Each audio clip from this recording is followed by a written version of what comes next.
Alright guys, finally some new Yu-Gi-Oh card news. So this card actually opens up a 1-card soft lockdown.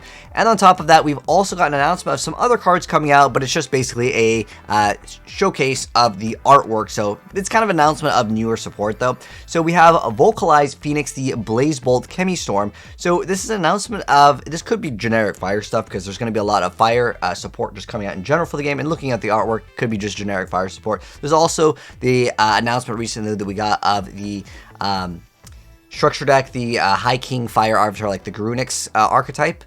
They are getting some new structure deck, so it's probably going to be something maybe you can throw in there. So on top of that, there is the Chemistorms announced. So this is one of them. We have Hyper Assist Aki, I guess is one of the other ones. Then we have a few different Chemi pets. So these are Chemi's pets. So it could be like fire, maybe like wind, maybe water over here. Now the rest of these are actually an announcement for Rush Duel support. I don't really cover Rush Duel, but at first I was seeing this like, oh, is this going to mean that we get the Curse of Dragon / Gaia support? I have no idea if we're gonna get this in the regular game. This again, these like 4 or 5 cards below, these ones are Rush Duel, so these ones don't really matter to us, unless of course you're playing Rush Duel. Now the next card up over here is basically the main discussion of this video, which is a card coming out in Animation Chronicle 2023. So this card is called Photon Delta Wing.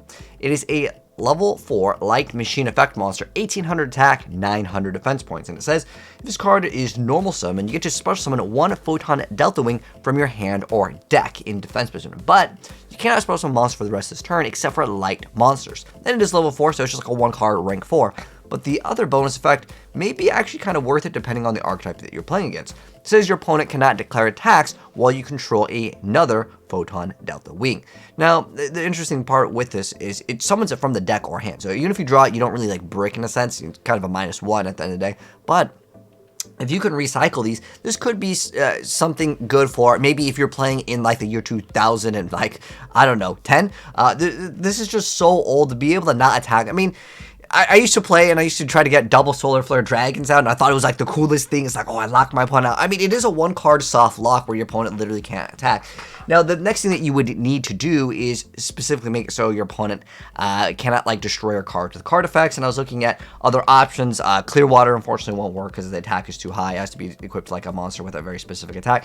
If you can think of any other good ways where you can protect these cards where like, you know, like my body's a shield, so they have to destroy these via card effects. There's also like bounce back effects. There's too many effects in modern Yu-Gi-Oh where it just gets rid of the problematic combo that your opponent may have. So as far as this being like a lock, sure, it is a soft lock on your opponent where they literally can't attack you from 1 card. So at the end of the day, there may be someone that makes a build around it. And remember, you can only go for light monsters. So as the downside, you can't just like throw it in like Tour Guide when it first came out. But I still think this card has some decent little potential for someone that just wants to try some cheese, or if there is maybe like a field spell where like your cards cannot be destroyed. If you increase the level, you maybe mount the Bound Creator. But like we're really talking about just really weird like archetypes to try to mix in with this. But if there's any other good ways to throw it in other decks, let me know down below. But yeah, obviously it's a Photon card, so you can maybe mix it in with Photons. But yeah, that's a nice little card. And if you don't need your normal summon, might be okay because it makes your opponent use something, right? Anyways, that's gonna wrap it up for the video. I mean, there hasn't been any other new Yu-Gi-Oh news, but I thought this card was interesting. Anyways, let me know if there's any cool things that you can combo with down below. But if you guys enjoyed it, drop a like on it. If you're new, subscribe, turn the bell, and I'll see you on the next video. Peace out.